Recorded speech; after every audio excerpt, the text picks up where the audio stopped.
latar daripada dicabutnya Pak Sofyan pernyataan Effendi, tadi, ya memang ada peran serta kekuasaan. Lalu kita berpikir, kekuasaan yang dimaksud, kekuasaan siapa? Kan Iya. hari ini de jure presidennya adalah Prabowo Subianto. iya, Begitu. betul. Kepentingannya apa Prabowo? Dalam polemik ijazah palsu ini Prabowo tak punya kepentingan, baik untuk mendorong ataupun menahan. Banyak orang punya pengetahuan, punya ilmu, tapi tidak punya nyali. Yang akhirnya, ya, sejuta ilmu ini bisa dikalahkan dengan genggaman kekuasaan. Kita sangat apresiasi, salut, bahkan bangga angkat topi kepada Profesor Sofyan Effendi. Kenapa?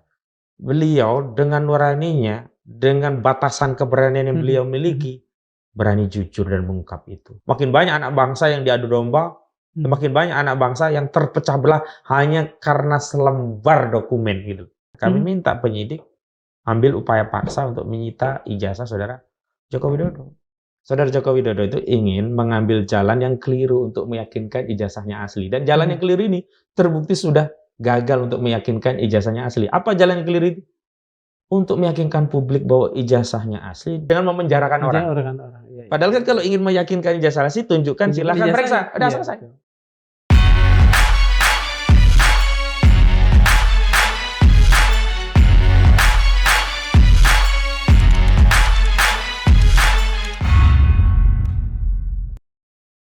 Bismillahirrahmanirrahim. Assalamualaikum warahmatullahi wabarakatuh. Assalamualaikum warahmatullahi wabarakatuh. Sobat Madilog, baru saja kita dikejutkan oleh sebuah pernyataan dari mantan Rektor Universitas Gadjah Mada, Bapak Profesor Sofyan Effendi, tentang rendahnya kualitas satu skripsi, tentang rendahnya IPK seseorang, dan soal sanksinya beliau terhadap ijazah seseorang. Tiba-tiba hanya berselang mungkin tidak lebih dari sehari dari ketika kita dikejutkan itu, kita kemudian terperanjat lagi manakala beliau menarik semua pernyataan. Wajar bila kemudian publik kita merasa ada sesuatu yang salah manakala kita melihat bahwa pernyataan beliau ketika mengungkapkan apa-apa yang beliau sanksikan itu terlihat sangat normal tanpa adanya paksaan. Keterkejutan itu kemudian membawa rasa kita pada kesangsian bahwa beliau mengatakan penarikannya itu normal dan tidak ada apa-apanya. Kita kemudian berbicara tentang dugaan adanya intimidasi dan lain sebagainya. Mungkin kita akan berawal dari persoalan itu untuk menguliti lebih jauh lagi tentang kasus ijazah palsu yang melibatkan mantan Presiden Joko Widodo. Karena beberapa saat terakhir kita juga mengetahui betapa banyak juga perkembangan yang terjadi di sekitar itu. Untuk itu kami Madilog menghadirkan Bang Ahmad Khozinuddin, seorang yang sekali lagi saya selalu katakan sudah menjadi ikon dari ketegaran, dari keinginan untuk membongkar hal-hal palsu, membongkar kebohongan yang seolah telah menjadi benalu di dalam demokrasi kita saat ini. Selamat bertemu lagi, Mas Khozin. Alhamdulillah. Mas, alhamdulillah. Saya langsung saja pada apa yang tadi saya buka. Betul. Bagaimana Mas Khozin melihat penarikan yang tiba-tiba dari semua pernyataan yang telah dikemukakan oleh Profesor Sofyan Effendi? Ya, bismillahirrahmanirrahim. Saya kira saat menerima informasi itu dan melihat sejumlah sosial media menampilkan surat yang ditandatangani Prof. Sofyan Effendi tadi, saya langsung, wah ini ada sesuatu ini, anomali. Karena saya juga melihat bagaimana wawancara beliau dengan Rizwan Syahnitar, klien kami, itu sangat alamiah, tanpa beban, happy, dan bahkan sesekali dengan candaan begitu. Bahkan ketika berbisik, Kasmujo saat berpisah dikatakan kepada sebuah media, ya dia ini pembohong gitu. Itu kan natural sekali. Gitu. Artinya statement di awal itu adalah statement yang kita yakini sebagai sebuah realita yang beliau ketahui, beliau alami, lalu beliau ungkap kepada kita semua begitu. Namun manakala muncul surat pernyataan yang seolah-olah mendelegitimasi apa yang sebelumnya beliau sampaikan. Saya berusaha mencari sejumlah informasi dari berbagai sumber, terutama yang dekat dengan Yogyakarta ya, dari kawan-kawan di Semarang, termasuk seseorang yang juga berinteraksi dengan tokoh-tokoh di Jogja begitu, sampai saya dapatkan informasi ya memang ada tekanan. Gitu. Saya pikir boleh dielaborasi nggak soal tekanan? Iya, saya pikir masa kekuasaan beralih ya dari Joko Widodo ke Prabowo Subianto itu legacy intimidasi, tekanan, represi, kriminalisasi itu selesai. Hilang ya, selesai. Ya. Dan saya pikir juga bahwa pengaruh Solo itu sudah selesai juga, termasuk di institusi penegakan hukum, dalam hal ini kepolisian. Tapi dari berbagai kasus yang saya tangani, Charlie Chandra, Roy Suryo Rismond dan sebagainya, termasuk terakhir saya mendapatkan informasi tentang latar daripada dicabutnya pernyataan tadi, ya memang ada peran serta kekuasaan. Lalu kita berpikir, kekuasaan yang dimaksud, kekuasaan siapa? Kan hari ini de jure presidennya adalah Prabowo Subianto. Begitu. Kepentingannya apa Prabowo? Dalam polemik ijazah palsu ini Prabowo tak punya kepentingan, baik untuk mendorong ataupun menahan. Saya lihat posisi Prabowo netral-netral saja. Tidak menghalangi, tidak juga mendorong. Dalam konteks yang lain justru sebuah media TV nasional yang terafiliasi dan memang yang dipunyai atau dimiliki beliau juga ikut mengangkat isu ijazah palsu ini, bahkan viral juga gitu pemberitaannya. Lalu saya mencoba menarik kesimpulan yang lain. Oh iya, secara de jure memang saudara Prabowo Subianto sebagai Presiden Republik Indonesia. De facto? Tapi secara de facto masih ada ya bagian-bagian kekuasaan yang disebut oleh Said Didu di bawah kendali Solo. Bisa lebih detail nggak? Tadi Mas mengatakan detailnya institusi penegak hukum, kepolisian yang kemudian mencoba melakukan intervensi melalui otoritas sivitas akademika dan kemudian diteruskan kepada Profesor Sofyan Effendi. Namun sumber tidak bisa saya sebutkan. Dan kemudian saya langsung menulis begitu. Karena ada beberapa teman itu mencoba. Saya perjelas. Ke polisi, ke UGM, UGM kemudian pada mantan rektornya. Beliau. Kemudian kan ada sejumlah respon yang menurut saya kurang proporsional. Ada yang kemudian mengkritik beliau dengan, mohon maaf, ada yang menyebut nomenklatur tak berani, munafik, tidak konsisten dan seterusnya begitu. Ini dari mana? Dari beberapa komentar-komentar dan netizen ya. Ya netizen. Dan kemudian ada juga ya kubu seberang ya, saya sebut kalau kubu seberang dari kubu saudara Joko Widodo mengamplifikasi itu sebagai suatu serangan balik kepada pihak yang mengkritisi ijazah ini seolah-olah terburu-buru dan termakan hoax, katakanlah demikian ya. Karena kan akhirnya dibatalkan begitu. Tapi kemarin atau sore tadi saya lupa, saya menulis artikel, intinya kita sangat apresiasi, salut, bahkan bangga angkat topi kepada Profesor Sofyan Effendi. Kenapa? Beliau dengan nuraninya, dengan batasan keberanian yang beliau miliki, berani jujur dan mengungkap itu. Dan beliau udah tua loh, 80 hampir. Iya. Soal alasan kenapa akhirnya dicabut, kita tahulah kalau intervensi kekuasaan itu dampaknya seperti apa. Dan tadi dalam sebuah artikel saya mencoba memakluminya dengan sebuah kisah sahabat, yakni keluarga Ammar bin Yasir kan. Ketika ini muslim pertama ya, keluarga muslim pertama. Ketika Sumayyah sudah meninggal itu kan Ammar akhirnya tidak kuat. Dia akhirnya mengucapkan hubab demi menyelamatkan jiwanya. Karena apa? Sebenarnya akidahnya tetap Islam, tapi karena siksaan yang luar biasa, tak mampu, kemudian dia mengatakan hubab, mengakui Tuhan-Tuhan selain Allah SWT, tapi itu kemudian oleh Al-Quran dimaafkan, karena kondisi yang terdesak. Maka di beberapa kajian fikih kan ini menjadi dalil, bolehnya takiyah. Apa? Ilatnya? Enggak, takiyah, menyembunyikan keyakinan. Bukan, pengambilan dalil. Oh iya. Jadi muncul kaidah al-ilatu ta'arudu ma'al ma'lul wujudan keadaman. Ilat itu akan mengikuti objek ilat ada dan tiada. Jika ilatnya ada, maka hukumnya ada. Jika tidak ada, hukumnya tidak ada. Ilatnya di sini adalah keterdesakan, keterpaksaan. Dan saya bisa memaklumi ketika beliau mengambil itu, yang penting kan faktanya sudah disampaikan. Soal sikap kedua kan publik juga bisa menilai. Betul. Justru saya angkat topi. Jadi kita tidak boleh terburu-buru menjustifikasi itu suatu tindakan yang keliru.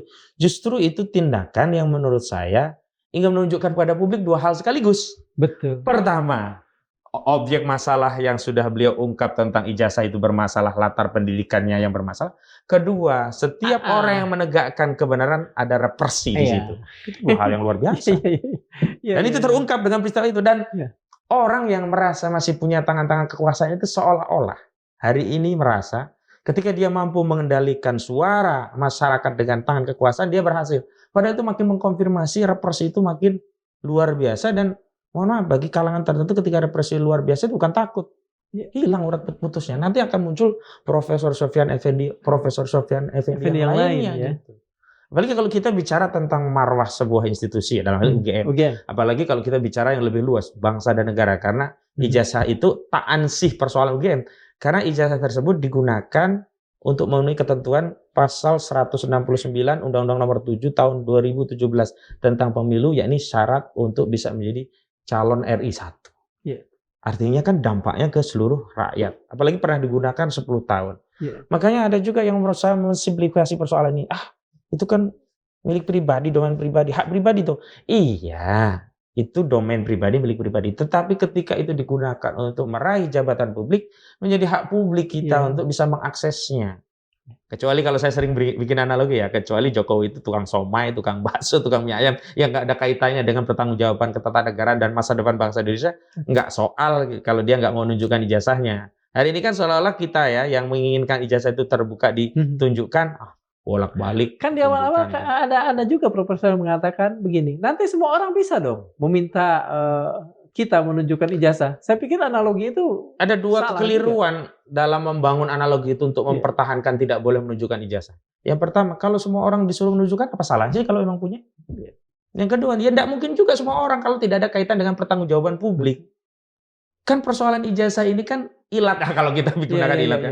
Kaitannya kan ada pertanggungjawaban publik dari jabatan publik yang pernah dimiliki, yang salah satu syaratnya dengan ijazah tersebut. Begitu. Jadi ya memang kalau kita perhatikan ya upaya pertahanan diri yang defensif apologetik yang dilakukan oleh kubu Jokowi itu alih-alih menguatkan keyakinan publik bahwa ijazah tersebut benar, asli, justru makin menambah keraguan publik. Bahkan meyakini ini ijazah bermasalah. Mempertebal tanya-tanya yang ada ya. Iya, dalam beberapa pernyataan saya sering menggunakan ungkapan begini. Saudara Joko Widodo itu ingin mengambil jalan yang keliru untuk meyakinkan ijazahnya asli. Dan jalan yang keliru ini terbukti sudah gagal untuk meyakinkan ijazahnya asli. Apa jalan yang keliru itu? Untuk meyakinkan publik bahwa ijazahnya asli, dia melaporkan rakyat dan ujungnya masuk penjara. Artinya begini, ingin meyakinkan ijazah asli dengan memenjarakan orang. Padahal kan kalau ingin meyakinkan ijazah asli, tunjukkan, silahkan periksa, udah selesai. Dan metode yang memenjarakan orang ini kan sudah digunakan dalam kasus Bambang Tri dan Gus Dur. Buktinya kan nggak bisa kemudian tidak menghapus kesangsian orang. Iya kan, nggak bisa meyakinkan publik bahwa ijazahnya asli. Bukan publik berpikir tuh ijazahnya asli kan, apa buktinya? Tuh Gus Dur di penjara, Bambang itu di penjara. Nah, bagi orang yang nalar berpikirnya itu dibatasi oleh rasa cemas dan ketakutan, iya. Tapi bagi orang yang nalar berpikirnya itu objektif, mengikuti apa itu yang dimaksud dengan kebenaran, data, fakta, apalagi seorang ilmuwan yang punya kajian, nggak terikat dengan itu. Sama seperti Galileo dulu lah. Ketika yang lainnya menyatakan A, dia tetap kekeh bumi itu bundar ya kan, dengan kajian dia gitu. Sehingga ketika ada ancaman represi nggak mengubah keyakinan kecuali ada kajian yang bisa menjungkalkan argumentasi sebelumnya yang ilmiah tadi. Nah, saya lihat Rizmon Syaniper ya klien kami ya, Roy Suryo ini tidak bisa ya melepaskan keyakinan dari kajian yang mereka miliki dengan represi, kecuali ternyata dihadirkan ijazah asli, dikaji ternyata benar, ya sudah selesai. Dan kalau itu sebenarnya itu yang diinginkan. Dan akses itu tidak pernah diberikan. Nah, tidak pernah, selalu saja berdalih nanti kalau ada perintah pengadilan baru akan diberikan. Padahal ketika diupayakan di pengadilan, ini ya, iya, di Bambang Tri sama di Gus Dur, itu yang pidana nggak pernah muncul, yang perdata juga. Saat mediasi itu kan ada kesempatan para pihak untuk datang dan menunjukkan, nih ijazahku di forum pengadilan walaupun mediasi, dia menolak. Tapi begitu masuk pokok perkara, pengadilan menyatakan tidak berwenang. Nah, kita rakyat bingung. Katanya suruh bawa pengadilan biar bisa ditunjukkan. Begitu digugat pengadilan, pengadilan menyatakan tidak berwenang. Lah ini barang ini mau ditunjukkan di mana gitu lah akhirnya. Mas, begini. Ya. Apakah ketika hari-hari, bukan hari-hari awal ya, jam-jam awal ketika pengakuan Profesor Sofyan itu mengemuka, apakah Mas merasa bahwa itulah kemudian intan-intan, katakan saja, intan-intan baru yang akan memperkuat senjata Mas. Dan kemudian tiba-tiba ketika ada pernyataan menarik, menarik pernyataan itu dari Pak Sopyan, Pak Profesor Sopyan. Mas dan kawan-kawan merasa intan-intan ini hilang begitu saja? Enggak ya, Enggak? kalau saya sih dengan kawan-kawan di tim itu udah 2 hal yang mau kita yakinkan, dan yang paling penting adalah keyakinan publik, legitimasi publik, baru kedua legitimasi hukum. Oke. Dalam konteks legitimasi publik, pernyataan itu tidak bisa ditarik. Oke. Sudah menjadi kesadaran publik dan bahkan diyakini publik. Ada penarikan dengan cerita yang saya terangkan tadi, justru makin meyakinkan. Nah, untuk legitimasi hukum memang belum, tapi sekali lagi, kalau kita bicara melawan represi, kalau tidak melibatkan publik, ya hukum itu jangankan ya, buktinya apa yang agak lemah, yang kuat saja pun bisa dikesampingkan gitu. Iya. Sebenarnya kalau kita fokus ya, kita fokus hukum, kan nggak bisa Polda Metro Jaya meningkatkan penyidikan yang muncul sekarang terlapornya 12 loh. 12 terlapor. Siapa 2 tambahannya? hari yang lalu kami menerima apa yang disebut dengan SPDP, surat pemberitahuan dimulainya penyidikan. Di situ terlampir tembusannya kepada siapa saja. Ditembuskan kepada pelapor. Pelapor pertama ada Joko Widodo, ada Andi Kurniawan, ada Lehumadan, ada lagi satu Samuel Sweken. Ini 4 pelapor. Kemudian terlapornya ada Egy Sujana, ada Kurnia Triroyani, ada Damai Hari Lubis, ada Rustam Effendi, ada baru Roy Suryo. LP3ES itu bukan? Bukan, Rustam Effendi TPUA juga itu. Yang dulu ikut ke Solo. Jadi semua yang ikut ke Solo itu Rizal Fadilah. Jadi ada Egy Sujana, Rizal Fadilah, Kurnia Triroyani, Rustam Effendi, baru Roy Suryo ada juga Dr. Tifa, ada juga Rismon Sianipar, dan menariknya ada nama orang besar juga ikut jadi terlapor, mantan ketua KPK Abraham Samad. Dan 3 nama lainnya dari sejumlah YouTuber ya ada. Kalau Abraham Samad kenapa? Karena dia YouTuber, karena dia main di podcast. Nah inilah yang kami itu sudah berulang kali. Kalau fokusnya itu pencemaran, fitnah tentang jasa palsu, fokus saja di pasal 310, 311 atau 27A Undang-Undang ITE. Udah 3 ini. Tapi ini kan enggak. Pakai pukat harimau semua dijaring gitu loh. Ada pasal 28 ayat 2 tentang pidana mengedarkan kebencian dan permusuhan berdasarkan sara. Ada pasal 28 ayat 3 tentang mengedarkan pemberitahuan bohong yang menimbulkan kerusuhan. Ada pasal 160 tentang penghasutan. Jadi pasal-pasal ini semuanya dimasukkan. Kalau pasal tadi ini kita sedikit mencong sebentar. Soal kerusuhan. Itu apakah bisa misalnya hanya dengan asumsi atau memang harus terjadi kerusuhan dulu? Itulah subjektivitas penyidik. Mereka terapkan saja. Perkara yang di pengadilan nggak terbukti, yang penting sekarang masukkan sehingga bisa untuk menahan orang karena ancaman pidananya di atas 5 tahun. 5 tahun. Itu kan. Pasal 3532 kan tadinya dilaporkan oleh Saudara Jokowi dengan pasal 311, 310 dan 27A. Kalau begitu hukum kita memang ini ya, menekankan pada aspek tadi itu, membuat penderitaan bagi siapapun yang ditersangkakan, apa begitu? Sebenarnya enggak juga kalau aparat penegak hukum itu konsisten dengan masalah yang diperdebatkan. Kan masalah yang diperdebatkan kan ijazah palsu. Orang yang menyatakan ijazah palsu itu dianggap mencemarkan, dianggap fitnah. Kalau fitnah pencemaran kan 310 KUHP, 311. Kan ini cuma 9 bulan dan 4 tahun. Kalau ini saja nggak ada masalah sih kita hadapi di pengadilan. Tapi karena ada motif jahat, kriminalisasi, makanya kami sebut kriminalisasi. Agenda lain yang bukan kejahatan dipaksa menjadi kejahatan sehingga kejahatan itu bisa ditindak. Dan apalagi pilihan pasal-pasalnya adalah pasal-pasal yang ancamannya di atas 5 tahun agar penyidik kalau nanti jadi tersangka bisa ditetapkan sebagai bisa dilakukan penahanan gitu. Ini 32 itu 8 tahun. 35 Undang-Undang ITE itu 12 tahun. 160 KP 6 tahun. 28 ayat 2 Undang-Undang ITE dan 28 ayat 3 Undang-Undang ITE itu 6 tahun. Jadi intensi ada represi dan target agar orang ini masuk bui gitu terlihat. Jadi tujuannya kalau dikatakan ingin menjaga, kan berkali-kali ya Saudara Jokowi menyatakan ini kan motifnya ingin mengembalikan marwah dan wibawanya, kehormatannya yang selama ini menurutnya merasa sudah dihinakan sehina-hinanya, direndahkan sederhana-sederhananya. Kan pertanyaan simpelnya, apakah kemudian kalau terlapor ini semuanya masuk penjara, kehormatannya naik atau pulih minimal? Kan enggak juga.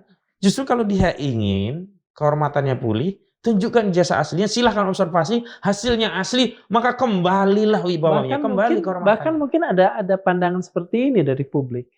Ada kegemaran untuk melihat orang di penjara gitu. Hanya sekadar karena orang itu mempertanyakan sesuatu yang mungkin wajar-wajar saja. Kalau karakter itu dalam konteks kebijakan sudah bisa kita rasakan ya. Misalnya begini, saat tragedi Kanjuruhan itu kan banyak puluhan ya yang Apa namanya? meninggal. Sepak bola itu Stadion, ya, sepak bola. stadion. Ya. Kan justru sibuk malah membahas apa coba? Pemugaran, nanti ganti biar standar. Nggak bicara tentang deritanya meninggal, itu ya? dulu. Oke. KM 50 juga nggak ada empatinya. Yang paling kita ini kan ya 900 KPPS itu loh. Yang dia bisa menjabat periode kedua. Itu kan sama saja jadi tumbal. Biasa saja tuh. Nggak kemudian ada perasaan sebagai orang yang atau pernyataan di bela publik sungkawa gitu ya. apa gitu. Enggak. Jadi iya memang saya menyebut ini berdarah dingin gitu loh. Jadi kalau hanya Roy Suryo dan sebagainya biasa saja bagi dirinya begitu loh. Cuman kan orang itu kan ada batas ya. Kekuasaan itu ada ajalnya, orang juga ada batasnya. Setiap masa ada orangnya, setiap masa ada orangnya, setiap orang ada masanya begitu.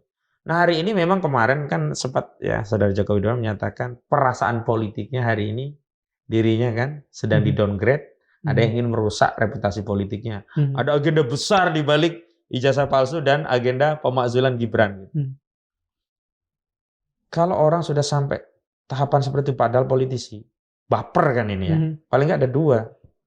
Satu memang dia ingin memanfaatkan situasi itu paling fiktif untuk meningkatkan empati publik terhadap dirinya seolah-olah terzolimi begitu. Dan yang kedua sebenarnya itu konfirmasi ketidakberdayaannya untuk mengendalikan organ kekuasaan yang dulu saat dirinya menjadi presiden gampang sekali dikendalikan. Bambang Tri masuk penjara juga gampang, Gus Nur masuk penjara juga gampang tanpa perlu ribut-ribut menunjukkan ijazah. Jadi itu barang. Hari ini kan nggak bisa.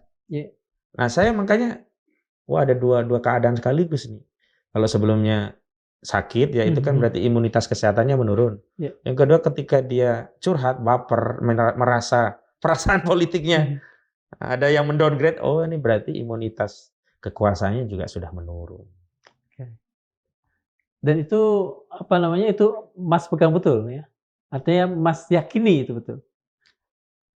Kalau keyakinan itu kan ada dua hal ya. Yang pertama bacaan terhadap fakta yang terindra. Kedua rangkaian dari fakta-fakta yang kemudian kita bisa simpulkan dari sejumlah peristiwa itu. Oh hari ini posisinya tak sekuat dulu gitulah ya. Gitu. Makanya saya meyakini oh ini sudah mulai turun. Mas soal gitu. keyakinan ini kita kembali pada pernyataan Pak Sofyan soal apa namanya soal kualitas skripsi, nilainya juga bermasalah. Nggak mungkin S1 lah itu. Seberapa yakin bahwa apa yang dikemukakan oleh Profesor Sofyan Effendi itu valid menurut Mas? Meskipun kemudian ditarik kembali. Kan kalau ada sebuah fakta, kita kan ada kalau dalam sistem hukum itu ada bukti namanya petunjuk. Bukti-bukti itu kita kaitkan nanti berkesesuaian atau tidak. Ya pernyataan Prof. Sofyan kan berkesesuaian dengan analisa dari respon Syenipar. Berkesesuaian dengan rilis yang dikeluarkan Barreskrim sendiri loh. Kan ditunjukkan nilainya kurang dari 3 kan cuma 2 berapa kan ya tidak mungkin. Bahkan berkesesuaian dengan berbagai kontradiksi, terutama kontradiksi antara Saudara Joko Widodo dengan Kasmujo.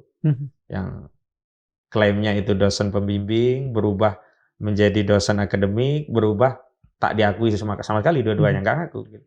Termasuk versi Barreskrim lulus 83, versi Jokowi KKN maksud saya. 85 itu kan sejalan dong, ini namanya menjadi petunjuk.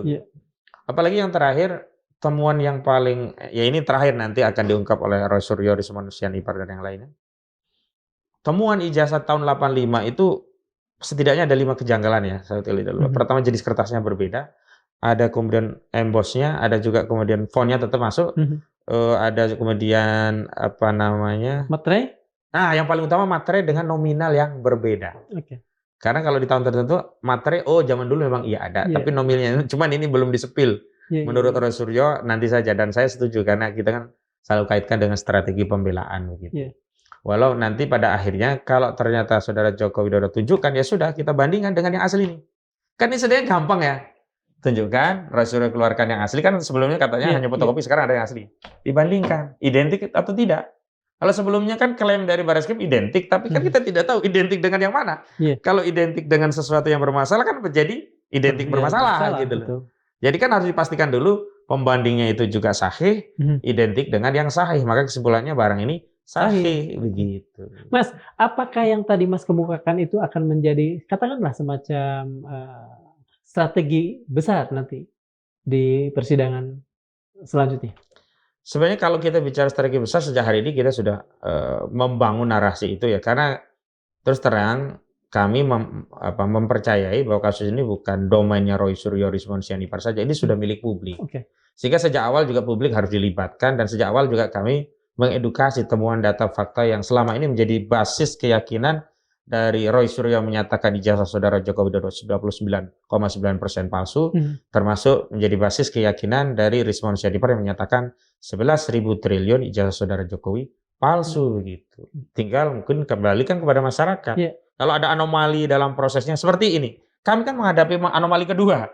Anomali pertama di Barreskrim, tidak ada gelar perkara terbuka, kami tidak dilibatkan, tiba-tiba ada rilis bahwa penyelidikan Dumas TPWA dihentikan. Itu tanggal 22 Mei 2025 yang lalu. Dan beberapa hari yang lalu, Polda mengadopsi cara yang sama yang dilakukan oleh Barreskrim. Tanpa melakukan gelar perkara terbuka yang melibatkan kami, yang jadi terlaporan, klien kami kan terlapor. Tiba-tiba merilis bahwa penyelidikan kasus laporan saudara Joko Widodo ditingkatkan ke tahap penyidikan.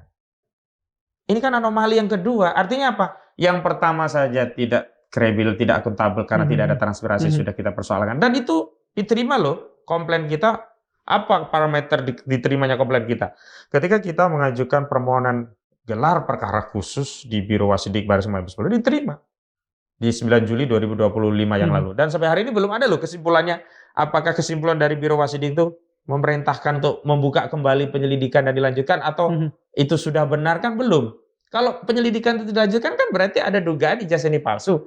Sehingga kalau ini lanjut kan yang di Polda nggak boleh jalan dulu dong, harus dipastikan dulu ijazah itu asli atau tidak. Tapi nampaknya ini sudah jalan, dan kami kemudian punya dugaan kuat, jangan-jangan hasil Biro Wasidik juga akan melegitimasi apa yang sudah ada di Barreskrim, sehingga sejalan dengan di Polda. Tapi terserahlah, kalau konteks kita bicara tentang apa yang direncanakan pihak-pihak Barreskrim, kita tidak mau terlalu tahu. Yang penting kita sampaikan pada publik, ini ada anomali. Makanya di kasus Polda yang kedua ini, anomali kedua ini juga kami berencana untuk mengambil langkah hukum yang sama. Ya, ini meminta agar diadakan gelar perkara khusus tentu di Polda Metro Jaya. Karena apa? Karena tindakan yang diambil dengan meningkatkan penyelidikan ini tidak transparan. Sementara kalau kita rujuk Perkapolri nomor 6 tahun 2019 tentang manajemen pidana, itu di pasal 31 dan 35 itu diatur 31 33 ya, tentang adanya gelar perkara biasa dan gelar perkara khusus. Di 33 gelar perkara khusus itu adalah gelar perkara yang salah satunya atas permintaan penasihat hukum, karena ini perkara berkaitan dengan kepentingan publik, itu bisa dilakukan proses gelar perkara. Dan sebenarnya kan ini dimensinya kan sama, perhatian publik ya, baik di Polda maupun di Barreskrim. Bedanya kalau di Barreskrim saudara Jokowi menjadi pihak yang terdumas ya, teradu lah ya. Di Polda Metro Jaya yang mengadu, dia yang melapor. Itu pun beda loh, bukan mengadu. Melapor karena langsung timbul LP, muncul LP. Sementara yang di Dumas belum muncul LP. Itu kan kelihatan betapa tidak equalnya perlakuan institusi Polri kepada laporan masyarakat. Laporan Jokowi 30 April langsung muncul LP, cepat, sekarang jadi penyidikan. Laporan dari TPWA tidak diambil sebagai LP, tidak terbit LP, hanya Dumas. Itu pun ya baru tidak lanjuti sejak Desember 2024 yang lalu tuh. Mas, begini, kalau kita analogikan ini persoalan ini dengan air. Air kalau di hulunya itu sudah keruh, itu kan ya ke hilirnya akan keruh. Kalau kita anggap bahwa di awal ini Mas mengatakan anomali 1, kemudian berlanjut pada anomali 2, nanti di ujung-ujungnya kalaupun ada keputusan ataupun vonis, apakah Mas akan mengatakan bahwa itu pun bagian dari, bukan bagian, bahkan anomali? Sebenarnya itu sudah terbaca. Jadi setiap kebohongan tidak mungkin akan dilegitimasi dengan kebenaran kecuali dengan menutupi dengan kebohongan yang lainnya. Makin banyak kebohongan, makin harus besarlah kebohongan itu. Tapi kan kita punya pemikiran begini. Sebenarnya kan kita tidak sedang hanya meyakinkan aparat penegak hukum bahwa kasus itu semestinya demikian. Tapi kita ingin meyakinkan publik masyarakat ini loh keadaan negara kita. Janganlah serahkan masalah besar ini hanya kepada kami. Ini adalah tanggung jawab kita semua. Peran apapun itu sangat berguna bagi legasi bangsa kita di hari ini. Juga apa yang akan kita wariskan pada generasi selanjutnya. Harapan kami ya, akan muncul Profesor Sofyan Effendi yang lainnya. Kan kita tidak bisa melihat pernyataan Profesor Sofyan Effendi itu dalam ruang yang kosong. Pasti ada ya dimensi yang menguatkan beliau akhirnya bersuara sebelum tadinya mungkin juga ragu-ragu. Apakah ketika Pak Sofyan Effendi menarik semua pernyataannya dan itu kemudian diwujudkan dalam sebuah surat, apakah bisa dalam hukum surat ini menjadi bukti adanya koersi, bukti adanya tekanan? Ya memang kalau formilnya ya memang harus dianggap tidak ada tekanan. Karena redaksinya kan demikian begitu. Iya. Cuman kalau kita bicara pidana material itu harus melihat latar keadaan dan peristiwa yang melingkupi hingga akhirnya terbit surat yang mencabut pernyataan itu begitu. Dan kan akhirnya kan yang sulit itu bagi kita adalah bagaimana kalau tekanan itu muncul dari institusi yang kita harapkan bisa mengungkap itu. Nggak mungkin Polisi kan, dan ya nggak mungkin kan jeruk makan jeruk. Ya, sementara infonya kan begitu. Iya, nggak mungkin kan jeruk makan jeruk. Ya. Nah, disitulah akhirnya pentingnya melibatkan publik agar apa? Institusi polisi kita yang kita cintai ini kembali ke relnya. Saya ingatkan kepada institusi polisi, sudahlah. Janganlah korbankan institusi hanya demi untuk melegitimasi kebohongan individu tertentu. Apakah bisa kita katakan bahwa sudah tidak ada lagi orang yang tidak anomali di polisi? Sehingga kemudian hal-hal yang sifatnya anomali ini bergerak terus tanpa ada rasa malu mereka lakukan? Saya juga punya pengalaman interaksi dan sampai hari ini terus berinteraksi. Masih banyak orang-orang yang baik. Cuman orang yang baik ini tidak diberi wewenang. Bahkan yang purnawirawan pun kalau kita lihat kan ada klaster yang bisa kita ambil pendapatnya masih netral lah, masih benar, masih lurus. Misalkan Pak Susono Duaji, Ugro Seno. Dalam kasus jasa palsu kan terlihat objektif ya. Beda dengan Arianto Sutadi. Maka dalam sebuah forum saya sebut ini Pak Arianto Sutadi, penasihat Kapolri, rasa pengacara Jokowi. Kenapa? Karena pendapatnya tendensi membela Jokowi. Dia tidak bicara lurus tentang norma, lurus tentang institusi harusnya bagaimana, lurus tentang bagaimana proses prosedur dan tahapan aparat kepolisian dalam bekerja. Tidak, tapi sudah muncul tendensi menyerang Roy Suryo, menyerang Risbon, pada saat sama langsung membela Jokowi secara langsung. Tidak punya malu menurut saya seperti ini. Soal malu. Pendapat adalah sesuatu yang hak setiap orang. Tapi ketika pendapat itu sangat aneh, ganjil, bahkan dalam terma mas dikatakan sebagai anomali, tidakkah kemudian ada semacam rasa malu di kepolisian, di antara mereka sendiri saling katakan saja, kan ada orang benar. Tidakkah kemudian orang-orang benar ini mencoba untuk membersihkan institusinya dari orang-orang yang katakan saja mengeluarkan anomali-anomali ini? Justru pejabat-pejabat yang lurus institusi Polri itu menunggu dari kita-kita dari luar institusi. Untuk membenahi institusi Polri. Karena mereka ini yang punya jabatan, tidak berani berpikir kritis karena apa? Khawatir dengan jabatannya. Nah kita ini yang tidak ada relasi kekhawatiran tentang posisi kita. Seberapa kuat sebetulnya orang-orang luar untuk cawe-cawe? Kan begini ya, Al-Quran sendiri bilang begini. Innallaha la yughayyiru ma biqaumin hatta yughayyiru ma bi anfusihim. Artinya yang harus berubah itu kan, polisi. Kalau polisi. Begitu. Kenapa misalnya tidak ada orang yang mencoba untuk meyakinkan yang lain agar tidak menjadi ini sejarah. Sejarah polisi adalah sejarah apa yang terjadi juga hari ini. Saya mencoba memahami psikologi ya kawan-kawan atau rekan-rekan atau bapak-bapak atau jenderal-jenderal kita di institusi kepolisian yang terbiasa dengan instruksi, komando, kewenangan. Kalau kita kan enggak. Kita kan biasa berdialektika dengan argumentasi, bukti, dalil dan seterusnya. Kalau di institusi yang itu kaitannya dengan kekuasaan hierarki, itu tidak bisa lagi argumentasi berdasarkan data dan bukti, tapi kewenangan jabatan. Makanya sering kita ketemu kan, ketika kita berinteraksi dengan penyidik di bawah, oh mohon maaf Pak, ini sudah perintah atasan. Perintah atasan itu jadi hukum. Salah benar pokoknya perintah atasan. Kalau melanggar perintah atasan itu berarti membangkang gitu loh. Nah itu harus pahami psikologi dari sebuah institusi yang ya tata kelola organisasi itu secara hierarkis. Makanya kalau pimpinan institusi itu baik semua. Oke. Nah, gitu. Kalau begitu, apakah kita, orang awam seperti saya bisa mengatakan bahwa yang sedang berjalan di institusi ini itu adalah sesuatu yang tidak berdasarkan akal sehat, tapi berdasarkan kepentingan, berdasarkan apa. Sementara hukum kan sebetulnya harus dilandaskan pada akal sehat.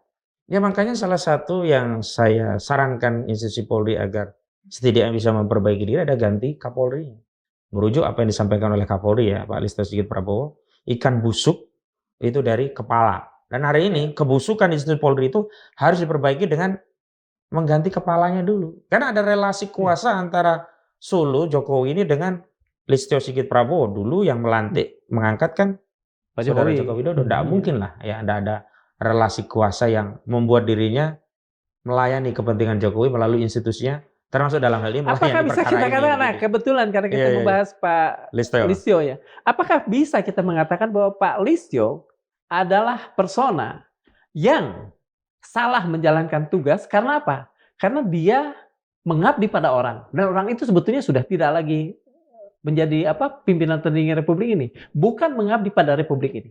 Ya, Begitu. sederhananya begitu. Dan Kapolri hari ini justru menjadi batu hambatan terbesar untuk mengungkap ijazah palsu ini. Kalau ijazah palsu ini dan kalau ini diungkap dengan sebenarnya itu adalah, katakan saja, pelaksanaan hukum yang benar, apakah bisa kita mengatakan bahwa Pak Listio menjadi penghambat dari proses hukum benar yang ingin ditegakkan di negeri ini? Saya sebutkan tadi dia menjadi salah satu penghambat paling berat untuk proses pengungkapan ini adalah Kapolri. Oke. Sederhana saja begini ya parameternya. Kapolri ini, Listio Sigit Prabowo ini, kalau ada isu-isu besar yang menyita perhatian publik itu senang nongol di media, langsung memberi respon. Ini harusnya diselesaikan dengan scientific crime investigation gitu. Di kasus ijazah palsu Apa namanya, CSI kalau dalam cerita TV ya? Iya. Kasus ijazah palsu pernah bicara cuma sekali. Dia mengatakan bahwa kemarin waktu kasus penyelidikan dihentikan dia akan melibatkan eksternal untuk ikut dalam proses pengawasan penyelidikan kasus dugaan ijazah palsu yang ujungnya terjadi gelar perkara khusus. Walaupun di gelar perkara khusus itu ya tidak murni eksternal karena memang institusi yang ada dalam polisi itu yang kemudian dilibatkan. Paling eksternal kemarin yang diundang ya kami, anggap saja dari eksternal. Memang Komnas HAM juga diundang. Tapi kan bukan eksternal dalam pengertian ada ahli yang expert di bidang itu untuk diadu kapasitasnya dengan ahli-ahli forensik yang dimiliki oleh Mabes Polri. Tidak diadu hasil ya tes lab tadi melalui kajian ilmiah sehingga hasilnya memang konstan. Kan salah satu hasil tes laboratorium atau hasil kajian yang ilmiah itu bisa diuji oleh siapapun dan hasilnya sama konsisten. Gitu. Mas, ada satu perkembangan yang ingin saya tanyakan juga. Saya kemarin membaca bahwa teman-teman FDI, Forum Diaspora Indonesia, juga merasa terpanggil untuk ikut, katakan saja, mengembalikan persoalan ini pada sisi yang benar lah ya. Dan Diaspora Indonesia ini kemudian membuat satu surat yang ditandatangani oleh Dr. Tifa dan lain sebagainya, Pak Rismon, Pak Roy Suryo, menyurati Amnesty International dan Human Rights Watch. Apakah ini adalah salah satu bentuk, maaf, saya tidak enak mengatakannya, frustrasi dari teman-teman, sehingga kemudian teman-teman mulai meminta perhatian internasional? Ya sebenarnya ini seperti kita punya urusan rumah tangga ya. Kalau sampai ngadu-ngadu urusan rumah tangga keluar itu kan malu sebenarnya gitu. Tetapi apalagi yang mau dilakukan kalau ternyata orang-orang yang punya kompetensi, punya tanggung jawab untuk memperbaiki negeri ini tidak menggunakan kompetensi, kewenangan dan tanggung jawabnya dalam rangka memperbaiki negeri ini. Harapannya dengan menginternasionalisasi isu ini, katakanlah demikian ya. Itu ada kesadaran dari anak bangsa yang ada di negeri ini yang mereka punya sikap batin, masih ingin negeri ini diperbaiki, bangkit. Sehingga mereka tidak lagi ragu untuk mengungkapkan kebenaran. Sebenarnya kan pasal-pasal kebenaran itu banyak berserak di UGM, tapi tidak semuanya berani bicara aja kan. Baru Prof. Sofyan Effendi saja. Sebenarnya kalau orang-orang yang diamanahi ilmu, diamanahi pengetahuan, diamanahi tentang keadaan yang dia tahu dan kemudian dia mengungkapkannya, cepat selesai. Cuman persoalannya kan hari ini, banyak orang punya pengetahuan, punya ilmu, tapi tidak punya nyali. Yang akhirnya, ya sejuta ilmu ini bisa dikalahkan dengan genggaman kekuasaan. Dan akhirnya apa? Intelektualitas itu tidak tunduk kepada moralitas, argumentasi, bukti, tapi tunduk pada isi tas. Kalau orang itu menghamba kepada uang gitu. Sisi yang lain tunduk pada jabatan. Dia takut. Contoh begini loh, kalau kita itu kan diskusi terbuka kayak gini nggak ada beban kan? Iya. Kalau mereka punya subordinasi jabatan, khawatir apakah nanti kalau di ASN kena SP lah, teguran atasan, itu udah kayak mau kiamat aja mereka. Karena mereka terbiasa misalnya nih hidup dari gaji yang sebulan sekali selalu ada transfer. Nah kalau kayak kita terbiasa hidup besok hilalnya terlihat tidak ya? Oh ada hilal, bisa hidup. Oh hilalnya belum terlihat, jadi terbiasa. Karena orang-orang saya hidup terbiasa dengan transfer bulanan juga, tapi nggak gitu-gitu banget. Karena kan hidup dari kebebasan kan, kemerdekaan berpikir, transferan itu. Kalau orang yang punya subordinasi, kalau di media kita kan nggak ada subordinasi, yang ada bermitra, bahwa ada peran yang berbeda, ada yang peran di kamera. Bukan berarti dia subordinat, kita tetap punya kemerdekaan. Tapi kalau sudah ya di institusi itu memang subordinasi, dan disitulah karakter pribadi orang diuji. Apakah sebenarnya dia memiliki ya di birokrasi negara begitu. Ya. Begitu. Apakah ada alasan lain sehingga kemudian kasus ini harus diinternasionalisasi seperti tadi? Saya dengar juga ada rencana untuk dikirimkan ke Donald Trump. Iya, sebenarnya kan kalau maaf ya, kalau saya diamanai sebagai presiden ya, malu saya. Rumah tangga saya sampai berantakan begini, saya diam, tidak menengahi persoalan ini, cenderung membiarkan saja. Walaupun itu juga cukup lumayan daripada dulu ikut terlibat tapi ikut membungkam ya. Tapi ketika membiarkan keadaan seperti ini kan malu sebenarnya kita sebagai bangsa. Akhirnya kita juga tidak punya daya kritis yang kuat untuk ikut memberikan sumbangan kebaikan negeri. Misalnya soal tarif kita yang dibikin nol dengan Amerika sementara kita 19, itu kan menjatuhkan logika kita kok rendah sekali kita begitu. Walaupun kita butuh sih tapi nggak gitu juga gitu. Akhirnya kan kita nggak bisa produktif ke sana. Tapi apa mau dikata? Karena ada kawan-kawan itu menilai ini batu ganjalan yang bisa membuka air bah. Kalau ini terbongkar, maka saluran yang lainnya akan terbuka dan akan terjadi kesetimbangan politik baru yang membuat akal dan logika itu kembali punya peran untuk mengontrol negara ini, bukan hari ini kuasa. Dengan kata lain, saat ini negara memang masih tidak digerakkan oleh akal sehat, begitu? Enggak. Kekuasaan. Nah, kalau kita bicara kekuasaan itu tentang kekuasaan otoritas. Kan kadang-kadang pada beberapa orang itu sangat berjalin kelindan dengan akal. Mengapa misalnya Mas mengatakan bahwa kelihatannya kekuasaan saat ini tidak berjalan kelindan dengan akal? Sebenarnya begini, kekuasaan itu memang dibutuhkan karena apa? Pemikiran itu kalau tidak dieksekusi dengan otoritas hanya akan menjadi imajinasi gitu. Harus direalisasikan dengan kekuasaan biar efektif.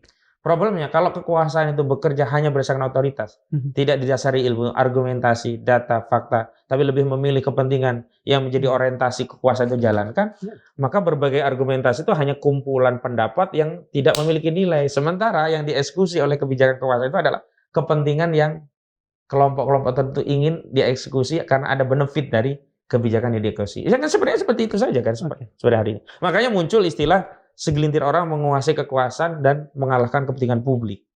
Kayak kan kita kenal istilah apa itu namanya? Tirani minoritas terhadap mayoritas kan terjadi kan. Coba sekarang kalau kita bicara kebijakan kenaikan BBM, apakah mayoritas setuju dengan kenaikan BBM? Tapi kan itu tirani segelintir orang yang ada di eksekutif. Dan sekarang sayangnya hari ini dalam isu ini contohnya legislatif tidak ada suara. Kita itu nggak punya istilahnya trias politik, nggak ada penyimbang. Hari ini civil society itu kayak anak yatim, rakyat itu kayak anak yatim.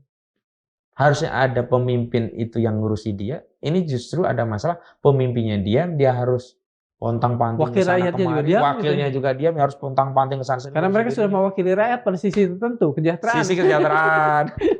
Mas, begini Mas. Sebagai sebagai penasehat hukum dari sisi teman-teman ini betul. Roy Suryo dan kawan-kawan. Mas pernah mencatat nggak ada berapa banyak media luar yang pernah menuliskan persoalan ini? Sehingga kemudian ini kan dunia yang sudah Om May bilang borderless world ya. Memang sudah banyak yang menuliskan. Saya tidak terlalu mengamati itu ya, tetapi kalau forum diaspora sudah banyak. Dan kemarin Pak Abraham Samad itu ke Australia, sampai hari ini belum pulang. Itu juga perhatian kawan-kawan diaspora dari kita itu banyak juga punya perhatian. Jadi begini, meskipun mereka tinggal di negeri nun jauh, mereka tetap teringat kampung halamannya, negerinya, dan mereka ingin negeri bangsanya itu juga baik di mata dunia, di mata tempat mereka tinggal, Juga kalau sewaktu-waktu pulang kampung itu juga ada kebanggaan pada negerinya. Dengan kata lain, Mas melihat bahwa hanya diaspora ini yang Sementara ini kemudian ya itu, ya yang sementara ini. merasa malu terhadap Iya, negerinya begini, iya, begitu. iya. Kalau Sementara pemerintahnya tidak. kalau pemerintahnya enggak, heran saya juga. Kan kalau kita bicara pemerintah kan diwakili dengan otoritas lembaga yang ada di Iya, negeri ini, betul. DPR-nya kah, eksekutifnya kah, Menteri Pendidikan dan Kebudayaannya kah, kalau ini berkaitan dengan pendidikan. Iya. Kalau saya lihat memang akhirnya karena semua sudah berkelindan terlibat dengan kasus ini, akhirnya ya yuk bareng-bareng kita tutupi aib, kita kubur saja sebagai kisah yang pernah kita rasakan tapi tidak perlu kita ungkap lagi. Oke. Tadi kan kita bicara tentang sesuatu yang sifatnya muram, ya, murung gitu. Saya sekarang bertanya, karena saya juga tidak menafikan Iya. melihat ada beberapa, misalnya gini, ada tiba-tiba 5 orang menyerahkan Ijazah. ijazah. Kemudian ada pendapat Pak Profesor, Sofyan Effendi, meskipun ya. kemudian turun lagi. Dan itu juga kan ada beberapa yang apa namanya? Ada beberapa netizen, ada beberapa ahli yang kemudian bicara di beberapa podcast tentang hal ini. Nah, apakah itu menjadi katakan semacam advantage bagi penasehat hukum untuk katakan dijadikan senjata pada saat persidangan nanti? Ya sebenarnya kan hari ini pertarungan memenangkan hati publik. Dan hari ini itu terus bergulir. Kami juga punya keyakinan bahwa kebenaran itu memang harus diperjuangkan. Tidak bisa kemudian kita diam saja kemudian datanglah kebenaran. Kalau meminjam ayat yang tadi sudah disampaikan, innallaha la yughayyiru ma biqaumin hatta yughayyiru ma bi anfusihim. Kita berusaha mengubah keadaan dari yang tadinya posisinya itu kurang ya mendapatkan empati publik, simpati dan empati itu makin tinggi. Dengan apa? Data-data, logika, fakta yang kita sampaikan kepada publik. Karena kalau itu disampaikan kepada penegak hukum, dikesampingkan. Contoh, laporan Dumas di Baris Mabes Polri, sebenarnya kan kita bawa hasil kajian Roy Suryo, Dr. Tifa, sama Risman Syaholan. Kita bawa bukti-bukti itu, tapi apa yang terjadi? Yang diperiksa hanyalah bukti-bukti lain yang hasilnya adalah untuk menghentikan. Sementara kalau diduga ini akan memperlama, tidak bisa menghentikan karena ada kajian yang berbeda dengan hasilnya, itu kan kemudian nggak diperiksa. Tidak dilirik sama sekali. Iya, makanya kemarin ketika kita di Biro Wasidik itu melakukan gelar perkara khusus, itu sejatinya kita tidak membawa novum atau bukti baru. Bukti yang lama yang sudah dimasukkan tapi tidak pernah diperiksa. Saat itu sempat diperiksa? Iya, kalau di Biro Wasidik itu kan hanya memberikan pandangan, kan, bukan dalam konteks penyelidikan. Pandangan itulah apakah akan membuka cakrawala Biro Wasidik sehingga kesimpulannya merekomendasikan penyelidikan dibuka kembali. Nah, kalau penyelidikan ini dibuka kembali, baru bukti-bukti itu ditarik lagi, ya, ditanya orang yang punya bukti tadi, BAP lagi. Kan nggak pernah di BAP Roy Suryo Risma dalam proses di Bareskrim. Padahal dia kan yang punya kajian hasilnya palsu itu. Padahal sudah disonding ini. Mas, makanya tadi kembali ke soal bukti-bukti baru hari ini ya, banyak yang berseliweran. Ya kami setuju saja biar masyarakat ikut mengedukasi keadaannya seperti ini. Karena kalau hanya dibawa ke proses hukum, walaupun nanti juga akan kita bawa juga ke proses hukum. Mas merasa bahwa saat ini para terlapor dan penasehat hukum merasa sudah memenangkan rasa kecintaan publik atau apa? Kalau itu memang kita melihatnya dari dukungan ya. Dukungan itu makin banyak, makin meluas. Beda sekali. Saya kan mengalami 2 peristiwa yang kurunnya agak jauh ya. Yakni mengalami ketika saya membela Bambang Trimulyono dan Gus Nur, dan mengalami pula membela Roy Suryo, Rismon Sianipar dan yang lainnya. Beda sekali. Dulu tidak ada kemudian tokoh-tokoh ikut bicara tentang Bambang Tri, dan Bambang Tri dianggap, kamu ini siapa sih gitu. Padahal ketika dikaitkan dengan materi apa yang disampaikan itu juga orang-orang nggak bisa membantah juga. Misalkan ada masalah di font, itu kan sudah pernah dibahas di buku Jokowi Undercover Bambang Tri ini. Tapi karena memang tidak mendapatkan dukungan ya sirna begitu saja begitu. Dan mulai ramai lagi kan ketika Rismon Hasyolan, dia memiliki beberapa legitimasi. Pertama, dia seorang doktor. Kedua, dia juga lulusan UGM. Yang ketiga, dia juga mengungkapkannya itu kepada publik dalam bentuk kajian-kajian. Jadi dia bisa mempublikasi. Kalau Bambang Tri itu kan hanya nulis buku tapi tidak terlalu bisa untuk mempublikasinya begitu. Baru kemudian setelah gugatan dia layangkan, waktu itu saya yang menangani gugatan, belum sempat masuk dipanggil di Pengadilan Negeri Jakarta Pusat, dia ditangkap, akhirnya gugatan itu dicabut, lalu dia berfokus di Pengadilan Negeri Surakarta menghadapi kasusnya. Jadi ya kita harus syukuri. Dukungan itu terus meningkat dan semua orang sekarang bicara tentang hal ini terlepas ada pro kontra, dan saya lihat orang-orang yang pro dengan perjuangan Roy Suryo itu luas itu loh, lintas. Sementara kalau ini contoh saja lah, kalau kita bicara di ketemu media, lawan debat kita itu lagi orang-orang yang loyalis Jokowi lagi, dan argumentasinya berulang itu lagi. Kalau yang dari Roy Suryo itu kan selalu mendapatkan update fakta baru, data baru, argumentasi baru. Kenapa? Karena aktivitas ini ketika konsisten juga memantik orang lainnya yang mengetahui tentang keadaan ini, pelan-pelan buka suara. Yang kita harapkan sebenarnya itu. Janganlah kita bareng-bareng ya menutup aib dengan apa? Memendam, mengubur ya aib ini bareng-bareng yang kemudian kita wariskan kepada generasi selanjutnya. Karena ini nggak dituntaskan. Udah jadi cerita seluruh rakyat. Generasi selanjutnya masih nanya, dulu ada jatah palsu, gimana sih itu? Nggak tahu.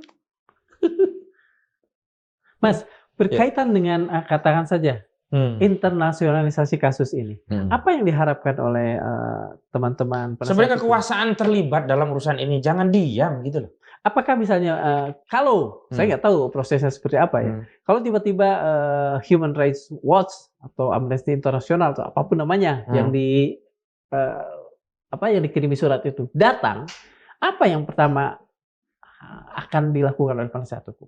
Mengungkapkan semua? Iya, tentu saja ya kita menjelaskan rincian data fakta yang menjadi dasar laporan dan menjelaskan ya secara detail apa sih problem yang hari ini dihadapi, dan dari sisi human right itu seperti apa. Hak asasi seorang peneliti kok ya dikriminalisasi, padahal peneliti itu kan harus punya modal kemerdekaan untuk meneliti objek yang bisa membuat dia belok itu adalah argumentasi berdasarkan ilmu. Perbedaan kan itu, jangan dibelokkan dengan represi atau jangan apalagi dihentikan dengan kriminalisasi begitu. Dan aspek itu kan sebenarnya yang ingin diangkat, bahwa kemerdekaan untuk mandiri merdeka sebagai seorang ilmuwan meneliti objek apapun itu harus ada jaminan. Nah, kan ada yang mempersoalkan itu kan bukan objek penelitian begitu loh. Ya persoalannya kan sederhana saja. Apa batasan yang tidak boleh diteliti? Iya kan? Kan segala hal itu kan bisa kita teliti gitu. Persoalan bahwa simpulan dari penelitian itu dianggap mencemarkan atau merendahkan. Nah, ini kan sebenarnya tinggal dibalas saja dengan penelitian yang lain. Buku Jokowi Undercover sampai hari ini tidak pernah ada buku yang membantah itu. Misalnya tentang SMPP yang bermasalah, SMA sekolah menengah persiapan pembangunan yang jadi SMA 6 Surakarta. Itu kan tidak pernah dibantah. Begitu loh. Dengan buku yang ada represi. Kan bagusnya ya, saya masih ingat zaman artinya SPY ini juga akan berpengaruh pada budaya kritis, budaya nalar bangsa Indonesia. Oh iya, nanti ke depan itu orang akan takut bicara kebenaran. Kenapa? Karena akan berujung di penjara. Dan tidak akan ada lagi daya kritis ilmuwan. Kita itu kan mendapatkan kebenaran baru itu kan dari daya kritis, tesis, antitesis, sintesa. Itu berubah lagi menjadi tesis, antitesis. Kalau nggak ada daya kritis, tesis ini langsung jadi di sini. Dialektika. Iya. Materialisme dialektika logika itu terjadi kalau ada kemerdekaan berpikir. Kalau dipagari oleh pidana, nggak ada lagi dialektika. Jadi adanya indoktrinasi, pokoknya gini, pokoknya begini. Kan kita nggak bisa bicara benaran dalam konteks ilmu ya, beda dengan dalam konteks keyakinan akidah, itu hal yang lain. Jadi sebetulnya yang dilakukan Pak Jokowi dan kawan-kawan ini ya mengembalikan Indonesia pada budaya non nalar begitu. Menurut teman-teman penasihat. Sebenarnya bukan hari ini saja, kan sejak di kebijakan selalu begitu, sering tidak nyambung gitu. Tapi karena pokoknya ya jalan saja begitu. Contoh kan kebijakan kenaikan BBM kan di zaman SBY naik sedikit saja orang protes, SBY ngerem. Kalau di era Jokowi kan kayak bodo amat, ajar aja. Akhirnya nggak berdaya rakyat, akhirnya kita merasakan listrik ya luar biasa mahal. BBM luar biasa mahal. Dulu saya masih ingat kalau berkendaraan 50.000 perak itu beli bensin udah bisa kemana-mana. Sekarang nggak cukup.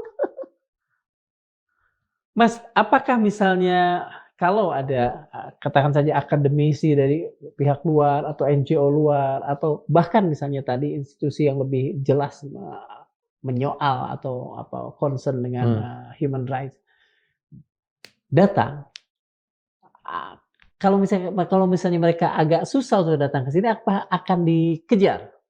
Karena sudah dilayangkan surat misalnya, tiba-tiba kemudian teman-teman sendiri yang proaktif untuk datang ke sana. Iya, kan ada 2 respon sebenarnya yang ditunggu. Pertama, lembaga yang disurati itu sendiri respon seperti apa. Yang kedua, institusi di negeri ini yang punya kekuasaan. Malu tidak? Ini rakyatnya sampai nyari tolong kemana-mana itu loh.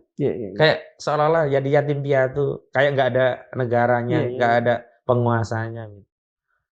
Ya walaupun kalau apapun yang terjadi, yang namanya orang yang sedang berusaha, ya kita akan selalu mengambil upaya-upaya ikhtiar-ikhtiar lainnya. Tadi untuk memenuhi ikhtiar tadi, agar ada keadaan yang berubah begitu. Nah balik lagi ke soal ijazah tadi ya.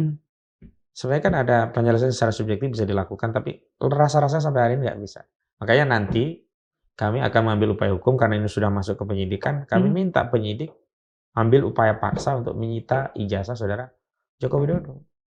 Karena sebelumnya ketika penyelidikan ini ditingkatkan penyidikan, Ade Arif Syah Indardia, Kombes selaku Kabid Humas Polda Metro Jaya itu menyatakan bukti yang dibawa saudara Jokowi hanya fotokopi. Nah kita sudah bicara tentang ada orang fitnah, pencemaran, tapi bukti yang dibawa cuma fotokopi. Apakah ini tidak, ketika pernyataan itu muncul dan datang dari mulut seseorang yang punya otoritas ya, representasi bahkan ya. Apakah itu sebetulnya tidak sedang menguar aib sendiri? Karena bisa dikatakan polisi tidak berjalan presisi tadilah presisi. Ya kan anomali itu hari ini ya anomali yang kita lihat sebagai sesuatu yang aneh, yang nggak lazim itu kan sekarang sudah menjadi kelaziman. Sehingga begini ya, kalau kita bicara konsep malu itu kan bagi orang yang punya etika, bagi orang yang diangkat, dicabut rasa malunya, sesuatu itu jadi dianggap biasa saja. Nah hari ini saya rasa ya sudah hilang budaya malu para pejabat kita itu. Tapi kan ada yang bicara dari pihak sana, ketika internasionalisasi kasus ini dilakukan, mereka bicara soal membuka aib bangsa gitu. Iya makanya mereka punya malu nggak? Kalau punya malu segera tutupi aib itu, selesaikan aib itu. Jangan kita hanya bernarasi tentang aib bangsa, rasa malu, tapi sendirinya justru memamerkan auratnya tanpa rasa malu, membiarkan persoalan ini berbelit-belit, makin lama, makin banyak anak bangsa yang diadu domba, makin banyak anak bangsa yang terpecah belah hanya karena selembar dokumen gitu. Kalau kita bicara misalnya kemarin saudara Joko Widodo ngeluh perasaan politiknya merasa ada yang mendowngrade, justru kan tindakan dirinya yang mendowngrade. Dia harusnya bisa mengambil jalan yang cepat, pintas, tunjukkan ijazah, selesai. Tapi dia mengambil upaya hukum yang tentu saja panjang melelahkan. Yang hasilnya belum tentu bisa meyakinkan orang bahwa ijazah itu asli. Yang hasilnya belum tentu membuat kehormatannya kembali, wibawanya pulih, belum tentu. Malah orang akan melihat, oh ini represif sekali, jahat sekali ini. Rakyatnya meneliti saja, dilaporin. Rakyatnya minta ditunjukkan saja, nggak mau, nanti di pengadilan. Kalau di pengadilan kan berarti biar di penjara dulu. Mas, kalau dibenturkan dengan, katakan mungkin saya tidak terlalu sah untuk mengatakan ini fakta, bila dibenturkan dengan semacam, katakan saja apa yang saya lihat ya, bahwa publik tidak betul-betul bisa, tidak concern, tidak bergerak, tidak mempertanyakan, tidak apa-apa. Apakah itu terjadi karena kepedulian mereka itu dihambat oleh taraf hidup yang semakin susah saat ini? Iya kombinasi sih sebenarnya. Tapi tidak juga demikian karena ada kelompok masyarakat yang terus punya concern bergerak. Nah, ini yang disebut dengan orang-orang yang aktivis pergerakan. Karena kan memang tipologi masyarakat itu tidak semuanya harus aktif gitu. Ada kelompok tertentu yang memang menjadi leader yang itu menggerakkan. Jadi kelompok politik itu kalau dia gerak ya gerak, kalau dia diam ya diam. Sama seperti dulu lah reformasi ya 9798 kan nggak sampai di kampung. Yang kampung kan ngikut aja. Jakarta berubah ya daerah lain berubah. Ikut. Mas, apakah mungkin misalnya teman-teman mengangkat persoalan ini bukan pada lembaga-lembaga yudikatif seperti tadi Human Rights Watch, tapi pada lembaga yang yudikatif sifatnya, misalnya Mahkamah Internasional. Pertanyaan terakhir, apakah begitu? Iya, memang kalau dari kewenangan bukan yurisdiksinya Mahkamah Internasional gitu. Jadi kadang kita juga harus mengukur langkah itu, jangan juga dianggap langkah-langkah yang ajaib. Orang bicara naik loteng tapi tanpa tangga gitu kan. Nah, ini apa ini ngaco gitu, enggak juga gitu. Jadi kita tetap terukur. Tahapan-tahapan langkah itu terukur. Dengan kata lain, Mas sendiri masih punya optimisme bahwa persoalan ini akan akan diproses dengan hukum yang mungkin benar. Begini, kalau tanpa keterlibatan rakyat, pesimis. Tapi kan Oke. kita terus mengedukasi rakyat agar membersamai kasus ini, Ya. karena kita ingin meyakinkan bahwa masalah ini bukan masalah kita loh, Oke, masalah seluruh rakyat. oke, betul. Kalau bandul kekuasaan itu sudah diboboti atau digelanjuti ya oleh rakyat, digelayuti lah ya, itu nggak bisa apa-apa juga. Contoh sederhana lah ya, ada kasus-kasus yang tadinya itu nggak jalan tapi tuntutan publik begitu kuat akhirnya jalan. Atau sebaliknya ada kasus itu yang tadinya harusnya dikriminalisasi tapi begitu publik terlibat akhirnya nggak jalan. Contoh yang terakhir yang kedua ini saya kasih contoh Muhammad Saidi itu. Oke. Mantan sekretaris BUMN ini Iya. kan sebelum dilaporkan sudah ke tahap penyidikan. Dulu semua punya keyakinan panggil saksi pulang jadi tersangka nggak bisa pulang. Iya. Tapi karena seluruh aktivis membersamai, ya, tekanan dukungan publik tinggi, lawyer-lawyer berhimpun, ada LBHP Muhammadiyah, ada LBH Jakarta, ada YLBHI, ada banyak itu kumpul di satu. Kemudian ada jaminan dari banyak tokoh itu, ada aktivis yang baik dari nelayan, dari buruh, dari mahasiswa kumpul semua. Akhirnya bisa pulang, nggak jadi kasus itu. Oke. Artinya ya nggak boleh kita pesimis gitu loh, tetap optimis gitu. Oke. Dan Mas optimis bahwa rakyat pada saatnya akan meminta transparansi itu. Bukan rakyat pada saatnya meminta transparansi, sudah meminta. Oh, oke. Bahasanya mungkin yang tepat begini, pada saatnya rakyat akan memenangkan pertarungan ini. Oke. Nah, Oke. Terima kasih, Mas. Ada masa di mana rakyat menuntut transparansi, tapi negara justru menjawab dengan kriminalisasi. Ada saat di mana kebenaran akademik dibungkam dengan pasal-pasal karet. Dan masa itu bukan sejarah. Itu hari ini. Seperti pernah dikatakan Paus Benediktus XVI dalam kuliah terkenalnya di Regensburg, ketika kebenaran dilepaskan dari akal budi dan moral, maka kekuasaan akan menjadi kekerasan yang dibungkus legitimasi. Atau pernyataan Imam Ibnul Qayyim al-Jauziyah, kebatilan meski tampak menang di atas kebenaran sebenarnya hanyalah ujian bagi para pencari keadilan. Jika Islam masih menjadi pegangan sekian ratus juta bangsa ini, bukankah firman Allah dalam surat An-Nisa ayat 135 menegaskan, wahai orang-orang yang beriman, jadilah kalian penegak keadilan, meskipun terhadap diri sendiri, ibu bapak, dan kaum kerabat kalian. Maka bila hukum hari ini justru berdiri melawan kebenaran, barangkali memang pada saatnya sejarah, bukan pengadilan, yang akan mengadili mereka yang lalim dalam memegang kuasa. Terima kasih telah menyimak. Ini Madilau, tempat di mana suara nurani yang bening dan awalnya hanya mampu mendesah lirih, bisa jadi gema di masa depan. Assalamualaikum warahmatullahi wabarakatuh. Waalaikumsalam warahmatullahi wabarakatuh.